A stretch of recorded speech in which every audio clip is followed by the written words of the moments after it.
The unfortunate truth of covering games on YouTube is that it's rarely enough to just put a cool game in front of people and expect them to watch.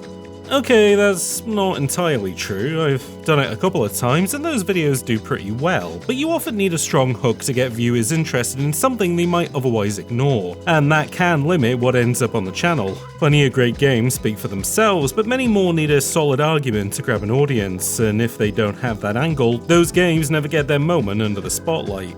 I do try, of course, but every year leaves behind a small graveyard of scripts and ideas that never quite make it a voiceover. So, as with the past few years, December becomes my chance to serve up a plate of leftovers. The games and concepts that didn't become full videos but absolutely deserve some recognition before the holidays. And with the Steam Winter Sale just around the corner, consider these prime wishlist editions, or perfect candidates for a shiny new Steam Deck, should you be on Santa's nice list. These are the games I almost missed in 2025, and chances are, you probably did as well. Starting off with one of the earliest releases of the year, and one that went from a brief phenomenon to a blink and you miss it moment of 2025, which is a massive shame because Nubby's Number Factory is easily one of the year's best indie outings. Watching the footage, I wouldn't blame you for assuming it came out even earlier, maybe at the tail end of the 1990s. With its pre-rendered CG characters, goofy, gross-out power-ups, and mixed media aesthetic, Nubby sits firmly in the tradition of kid-centric edutainment from the pre-millennium era, where bold menus and jaunty Comic Sans tooltips reign supreme. Except here, that style is the wrapper for a tactile action game of number factoring. Your job is to bounce Nubby into numbered pegs to build a score, stacking multipliers and weird effects triggered by all sorts of conditions like hitting a wall, dividing a number, all that good stuff. Hit the prerequisite score with your allotted number of Nubbies and you move on to the next board. Fail and the sun explodes into a million pieces. On the surface, it shares DNA with last year's Peglin and Booleanaire, both roguelike twists on PopCap's Peggle, but Nubby edges them out with its sheer chaos. The Number Factory is only the starting point. Hit the right synergies and you'll start generating values so absurdly large you've probably never even thought about them before. Quintillions, undecillions, even the elusive Google. It all pairs beautifully with that art style, which makes the game feel like an old kid's math program that's been hacked and twisted into something far sillier, much like how 2024's Balatro warped video poker into a roguelike. Visually, it also shares DNA with 2021's Cruelty Squad, where deliberate tackiness served as a hard line between it and a sea of hyperglossy AAA shooters. Nubby pulls a similar trick, and even if you think you're burnt out on Slay the Spire-inspired games, it swoops in to completely reset your expectations and your vocabulary. Before long, you'll catch yourself talking about stacking cheese houses and uranium rods so you can finally invest in the black market laser pen. With the conversation around this year's best indie games coalescing around a few huge headliners, I want to pull the spotlight back onto Nubby's Number Factory. It's a perfect example of how a strong visual concept can become an even stronger gameplay idea, and considering the solo developer has been kind enough to pop up in my comments section from time to time, that's all the more reason to give it the shout out it deserves. The game is only a few quid on Steam, and you can easily sink hundreds of hours into chasing its challenge modes and pulling off ridiculously high scores. Even if you only have a few minutes to spare, Nubby delivers exactly what you want, pure and immediate satisfaction. We focus so much on celebrating ambitious groundbreakers that it's easy to overlook sheer competence. These games are harder to sell because their strengths aren't flashy innovations but sheer craft. How solid the moment-to-moment gameplay feels, how well-paced the adventure is, and how elegantly the ideas click together. You can't point to anything revolutionary. Instead, you look at its inspirations and closest competitors and simply say, well, this one does it better. Pipistrello and the Cursed Yo-Yo is exactly that kind of game. You play as Pipit, the batty nephew to this city's most powerful energy mogul, teaming up to retrieve 4 magical trinkets stolen by 4 bosses tucked away at the far corners of the world. So far, so Legend of Zelda then, but Pipistrello quickly establishes its own identity thanks to its core mechanic. The developers call the game a Yo-Yo-vania, and the name fits. Pipit wields his string toy with the whip-cracking spirit of a Belmont, but with a twist. It can ricochet off walls and fling pushing you right along with it. If laser redirection puzzles are your thing, then this game is practically batnip. The mechanic is deeper than it first appears, with layers of clever interactions that ripple across the entire adventure. Solutions are rarely straightforward, and in classic Zelda fashion, you'll often need to rob Peter to pay Paul just to crack open the front door of a dungeon. But the writing is sharp, the set piece is delightful, and the puzzles feel mischievous rather than mean-spirited. The game knows the tropes and has fun playing with them. Pipistrello also brings a few new tricks to the genre. My favourite is the debt contract system. In this world, money talks and upgrades come at a literal cost, a salary sacrifice that siphons off every coin you collect until a new ability is fully paid off. Sometimes those upgrades even impose temporary penalties to your health or attack power. It creates a cheeky risk-reward loop. You might skip upgrades entirely for a smoother run, or dive into debt and grind it down through side quests. And since almost everything in the world explodes into cash like high-end pinatas, you're never short of excuses to take the gamble. The game isn't a pusho though, with plenty of quick reflex challenges that might test your patience, but if you want an easier ride, there are plenty of difficulty sliders tucked into the menu. Pipistrello is one of the few modern games, alongside Anton Blast and Knuckle Sandwich, that genuinely understands the appeal of the Game Boy Advance era. So much so that the game loads up into a faux GBA-like device on startup. The sprite work feels right at home in a late 32-bit world, with escape culture, Cartoon Network energy running through its veins. The cast is also refreshingly mischievous, with a tone that leads more Wario than Mario. Greedy, chaotic, and buckets of fun. Pipistrello and the Cursed Yo-Yo is yet another standout in a genre of Zelda-likes that already sets an impressively high bar, but thanks to its inventive mechanics and a pitch-perfect aesthetic that truly understands its inspirations, it's an easy recommendation if you're looking for something fresh. Play it on a handheld, and you might even convince yourself it's a forgotten GBA classic, just one with a few extra buttons mapped in. What games really need right now is preservation. Older titles should be accessible on modern hardware with a legal way to own them. Update the resolution if you must, tweak the controls so they feel right on modern pads, but otherwise keep the experience intact. But preservation isn't flashy. You can't easily market an old game re-released as is, and that's why for most publishers a full remake is far more tempting. The problem is that remakes rarely explore their most interesting and maybe most controversial potential. Instead of polishing a classic to perfection, as so many new re-releases do, what if they focused on redeeming a failure? Fixing what didn't work the first time and giving a second chance at the games that deserve it most. Which brings us to Yooka-Replaylee. I didn't really like the original Yooka-Laylee. Not because it failed to tap into my nostalgia, but because it just simply wasn't a good game. The controls felt clumsy, the objectives were unclear, and the self-conscious writing smothered any spark of charm. It was ambitious but unfocused, with huge aimless levels stretched even further by optional expansions, and progress tied to an endless trinket hunt that felt like busy work. Even as a kid, I think I would have bounced off it, as I did as an adult in 2017. But I never fully wrote off Yooka and Laylee as characters, nor the team behind them. In fact, in 2019, Playtonic released the criminally underappreciated Yooka-Laylee in the Impossible Lair, a return to their Donkey Kong Country roots that frankly outclassed Nintendo's own Retro Studios revivals. If you've never played it or didn't even know it existed, consider this your nudge. It's one of the best 2D side-scrollers of the past few years, and well worth your time.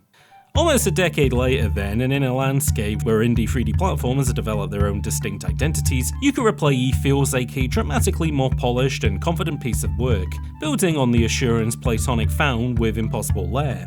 You can tell from the opening, instead of the loose banjo-style starting garden, this remake introduces a more guided tutorial that gradually blossoms into full 3D play.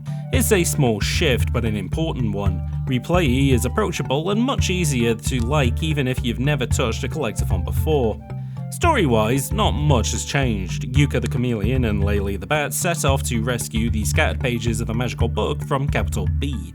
but the worlds inside these books have been tightened considerably. The levels are now denser, with far more to do and far fewer stretches of empty space. Navigation flows more naturally with clear routes to objectives, and thankfully, all your core movement abilities are unlocked from the start. Instead of drip-feeding powers as late-game keys, Replaylee encourages experimentation from minute 1. You'll lose a bit of that Banjo-Kazooie sense of gradual discovery, but in return you get a modern design philosophy. Teach through play, not through gating.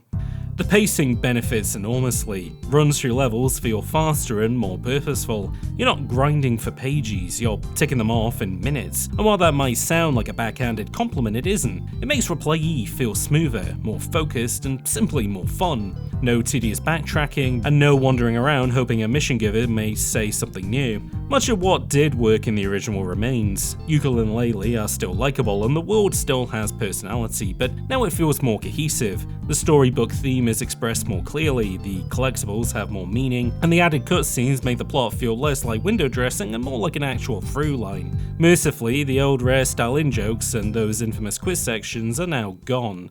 If Replaylee has a shortcoming, it's that it focuses almost entirely on refining rather than reinventing. New mini-games starring my new favourite guy, Retro Rex, and updated world objectives are great additions, but the structure remains familiar. The same hub, the same 5 worlds, in your usual flavours of ancient jungle, obligatory ice levels, spooky mansions, and kid-friendly casinos.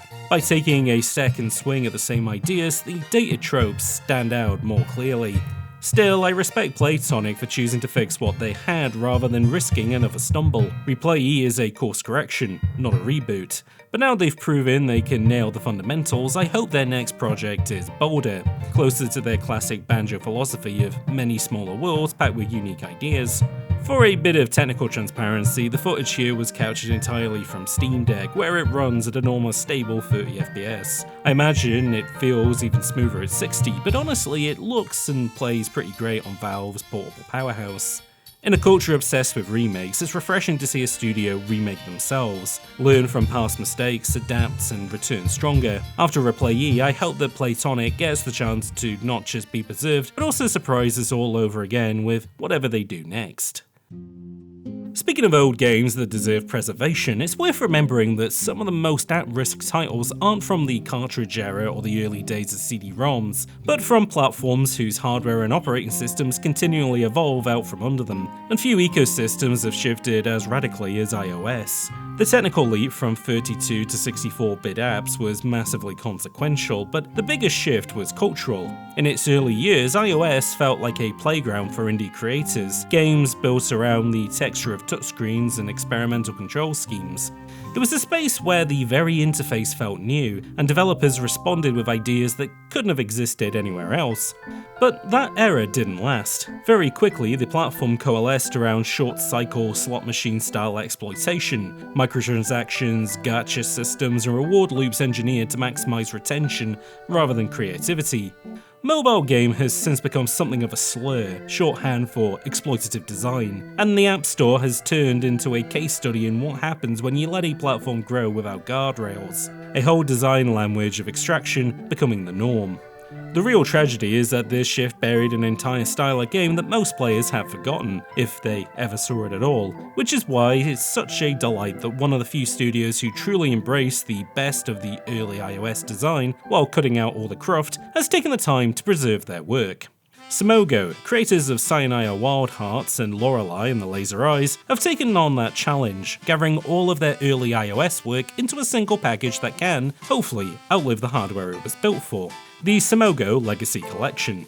Bundles of classic games aren't new, but very few attempt what this one does. Rather than simply porting the titles, it tries to preserve the identity they had during those early App Store years, presenting the whole collection as a suite of apps, complete with a music player, behind-the-scenes extras, and other materials to explore. But the most exciting part isn't the presentation, it's the play. Simogo have taken a few clever approaches to the challenge of translating their touch-centric catalogue. For context, I'm recording this on the Switch 2, which is probably the ideal way to revisit these games, even though the collection is also available on Windows and Steam Deck. Thanks to Nintendo's detachable controllers, you can emulate multi-touch with both analog sticks, use gyro aiming to manipulate on-screen handles, or even switch to mouse mode and treat each Joy-Con as an independent pointer. Some key actions have been mapped to buttons too. But honestly, the best way to play is the one I can't easily capture here, the Switch 2's built-in touchscreen. Holding the device feels like a midway between an iPhone and an iPad, and its high-quality display gives Simogo's crisp, vector-driven art an absolutely gorgeous stage. These games look just as sharp today as they did on their original iOS hardware, if not better. As for the games themselves, there are some real bangers on board. Early kid-centric titles like Cosmo Spin and Bumpy Road captured that wonderfully toyetic spirit of the early iOS design, where the world seemed to flex and respond directly to fingertips and your device's tilt, but the studio quickly found its voice from there. Beat Sneak Bandit blends rhythm and stealth into something effortlessly stylish, while Year Walk remains one of the great pieces of Scandinavian horror in the medium. Then there's Split, a puzzle game so minimalist and chic, it feels like Simogo's love letter to Swedish hardware designers' teenage engineering, a totally new kind of block-splitting puzzler for the era of bare-bones tech. But for me, the crown jewel of the collection is 2013's adventure game classic Device 6. A blend of slick 60s spy thrillers, The Prisoner's psychedelic paranoia, and a dash of Alice in Wonderland, Device 6 is a playable book in the best possible sense. If House of Leaves is the most famous example of hypertext twisting a physical book into a maze, then Device 6 achieves that same effect through the infinite scroll of a touchscreen. It feels like the modern fulfillment of what 90s CD-ROM titles always wanted to be, those strange, edutational mystery hybrids that fuse text, images, music, and interface trickery, but elevated with Simogo's impeccable sense of style and atmosphere. Words bend, rotate, and spill across the screen. Audio cues demand headphones. Puzzles are woven directly into the typography itself. It's a text adventure where the text is the adventure. And honestly, I wish more developers would take a swing at this kind of multimedia storytelling, not as nostalgia for a lost era, but as a reinvention of its spirits. Playful interfaces, experimental structure, and games that feel like the device itself is part of the performance. It was a game that shouldn't have worked anywhere except on a touchscreen, and yet here it is, somehow thriving on new hardware, just as excellent as it was over 12 years ago. Simogo's Legacy Collection isn't just a preservation effort, it's a reminder of how bold, strange, and thrilling the early App Store era could be, and how important it is to keep those experiments accessible for players who missed them the first time round.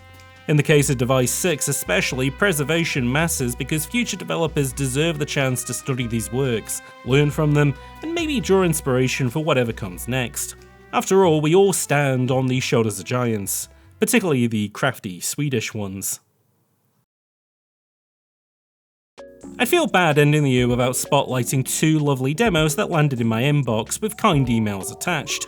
If you like what you see, adding them to your wishlist does wonders for helping the developers surface in Steam's algorithm. The first demo is Lelu, a charming one-bit love letter to The Legend of Zelda, where you play as a clockwork trinket fighting for a factory full of equally cute and chaotic robots. It's only an early slice of the game, but what's here already feels pretty promising. Its art style immediately evokes Minute, another stripped-down Zelda homage, but with a dash of pre-rendered CG flair straight out of Donkey Kong Country. Its look gave me fuzzy feelings for Panic's playdate, which is fitting given the mechanical, wind-up nature of its protagonist. The opening is especially delightful. You begin with no abilities, not even basic movement, and must navigate the world to unlock walking in each cardinal direction, then finally an attack. It's a clever lampshading of RPG skill progression and instantly endearing as a result. Meanwhile, combat focuses heavily on parrying projectiles to the point where it becomes part of the puzzle design itself. If you love small-scale dungeon crawlers with a strong mechanical identity, keep an eye out on this one. It's already impressively polished, which is all the more incredible considering it's the work of a single developer. The second demo I want to highlight is a little sillier in presentation, but just as smart underneath. Golftacular is, as the name suggests, a delightfully over-the-top twist on putt-putt golf. You play as one of several handsome Greek statues attempting to sink a ball under par. Straightforward enough until the power-ups start appearing. Some are simple, like a chip shot that sends the ball into the air. Others are ridiculous, like granting your ball arms and legs so it can jog its way closer to the hole. Each challenge is designed as a little puzzle box. There's always a specific combination of angles, power-ups and shot strength that can score a hole in one. The fun is in reverse engineering the solution, all the while chilling in a retro, synthwave-inspired void of stars and streamers. Steam has plenty of goofy mini-golf games, but this one feels genuinely special. And I'm not just saying that because my pal Sean worked on it. When you wish upon a rolling star, sometimes your dreams come true. Not once, but twice. One of my all-time favourite video games is Keita Takahashi and Namco's 2004 action puzzler Katamari Damacy, along with its 2005 sequel We Love Katamari.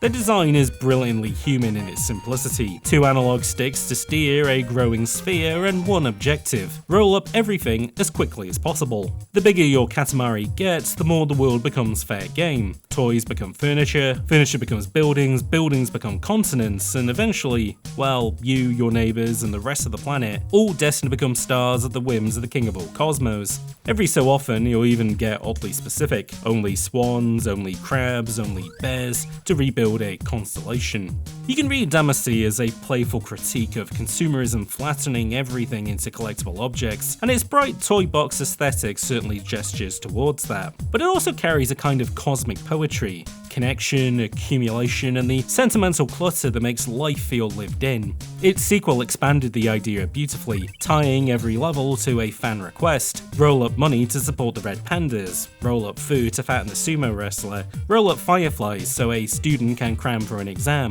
It's endlessly charming and inventive, and a perfect extension of an already perfect idea. It's one of those brilliant concepts that makes you wonder why we don't get a new one every year, and I suppose Namco finally agreed, because in 2025 we got 2 brand new Katamari games, each built for different platforms and exploring a different branch of the formula.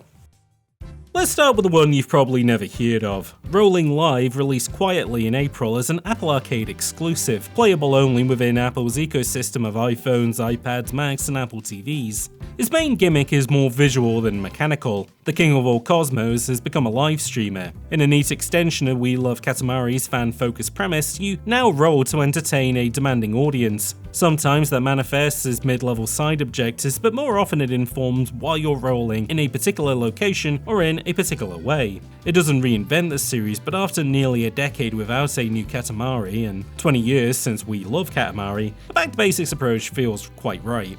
Rolling Live does introduce some fresh twists though. One stage takes place at a pop idol concert where you gather glow sticks to support the performer. My favourite is a grimy bathhouse level where you roll up water-filled objects to soak your Katamari, then scrub away at layers of dirt. These aren't radical changes, but they show how much creative juice is still left in the core idea of rolling a sticky ball around.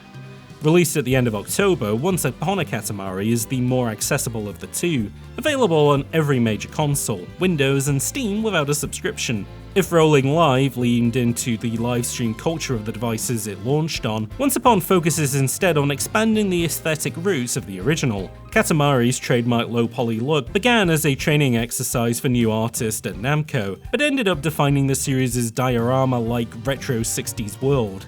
Once Upon expands this idea into full-on toy box dioramas, sending the prints through different eras of history: the Wild West, ancient Japan, even a delightfully anachronistic prehistoric age where cavemen coexist with dinosaurs. You're ostensibly restoring history, but really you're rampaging through miniature museum displays. With this toyetic shift comes new toys that power up your Katamari: a radar that pings key items, a stopwatch that slows the level timer, even a magnet that instantly pulls nearby objects towards your Katamari. Each one adds an appreciable strategy, and using them at the right moment can turn a tight run into a triumphant finish. Once Upon is also the first Katamari to introduce online competitive multiplayer, letting you and the prince's many cousins race to grow the biggest ball. And yes, you can roll each other up if you're not careful. Once Upon is easier to recommend on accessibility alone, but truthfully both games offer delightful slices of what Katamari has always done well. They're not the most ambitious sequels, and your enjoyment may hinge on how much nostalgia you have for the classic games. That actually feels fitting given Once Upon's time-travelling premise, but with excellent remasters of Damacy and We Love Katamari already available, new players might want to start there. These two new entries don't reinvent the series so much as echo it. Still, if you simply need to roll things up again, both games scratch that itch beautifully. Neither new game involves the original creator Keita Takahashi, who left Namco after Wheel of Katamari, specifically to avoid being trapped making sequels forever. His post-Katamari career has been quiet but consistently fascinating. Nobi Boy, Watam, and my favourite festival odyssey, the teenage angst simulator Tenya Wanya Teens.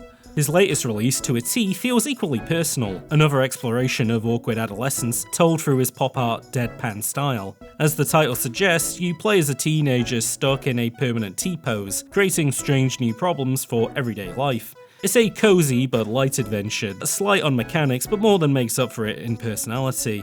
It's encouraging to see Keita still securing the support he needs to bring his singular ideas to life, and equally encouraging that Katamari Damacy continues to push forward in new forms. His absence from the series hasn't stopped its spirit from rolling up new audiences. If anything, it proves that the best ideas, simple, joyful, and very human, can outgrow their creators while still honouring them. The Katamari keeps rolling, and so does Keita, and I'm keen to see where both end up next. Finally, I want to close out with two top-down shooters, one of which may have just elbowed its way onto the podium with Aperius DX, Borlax Pit, and Maze Mice as a genuine hot-cider Game of the Year contender.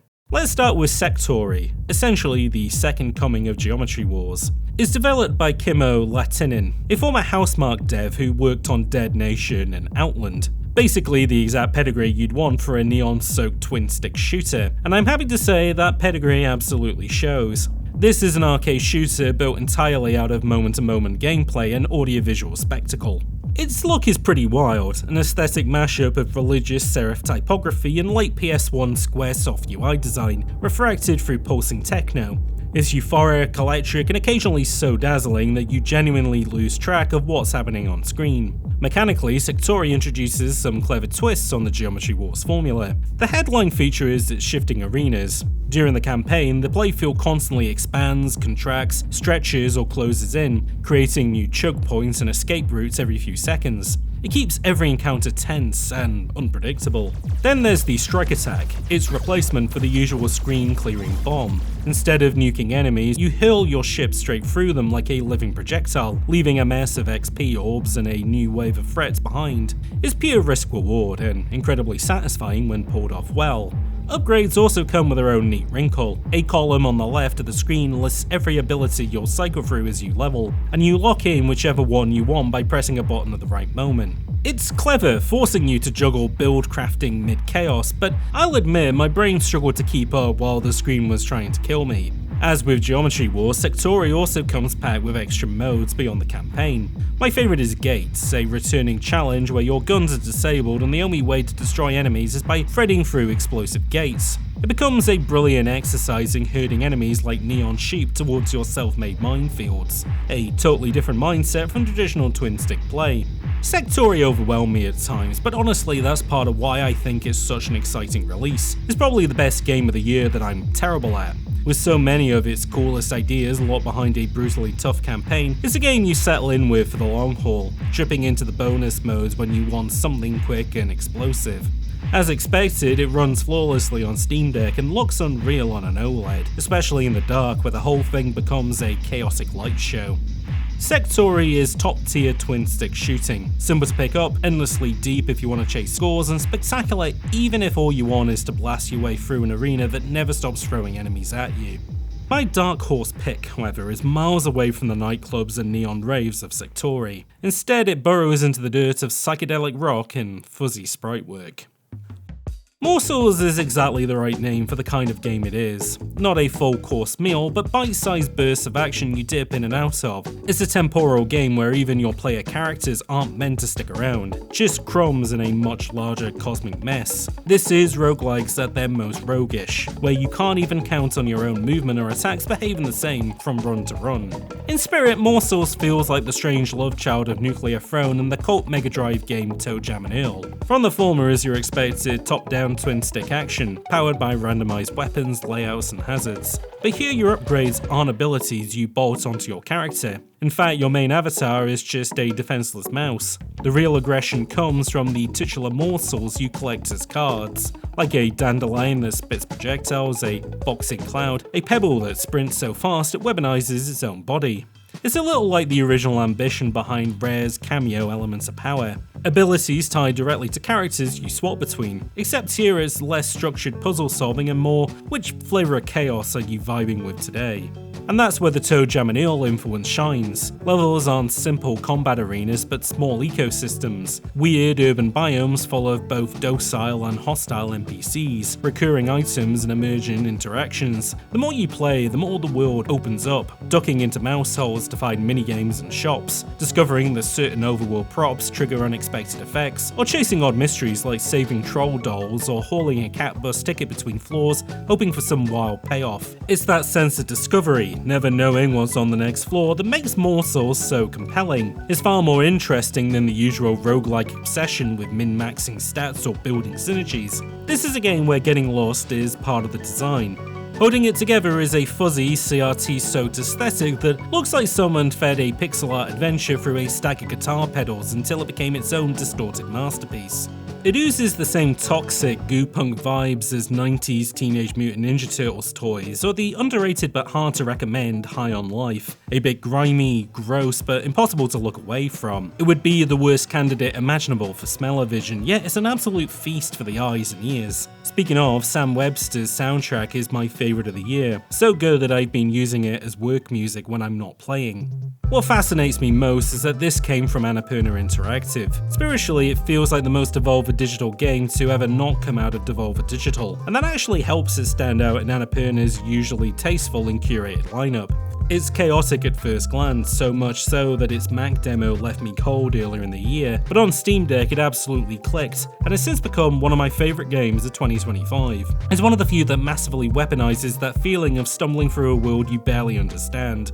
And confusion is part of the pleasure. One minute you're slowing the entire universe to a crawl, the next you're playing Frogger with your Morsels, then you're having a heartfelt moment with a sentient smiling poop. Morsels is weird, wild and wonderful, and the more time you spend with it, weirdly, the more it starts to feel like home. And so those are the final few games of the year that I wanted to put on your radar. With that, this will be my last new video of 2025. I'll be doing a little ceremony in January to crown my absolute favourite title of the past 12 months, but for now I think this is the perfect moment to unwind with some of these almost forgotten gems. Before I wrap up though, I'd love to hear about any games I might have missed this year. If there's something you think deserves a look in 2026, drop it in the comments below. Until next time, I'm James, and I'll see you all in the next upload.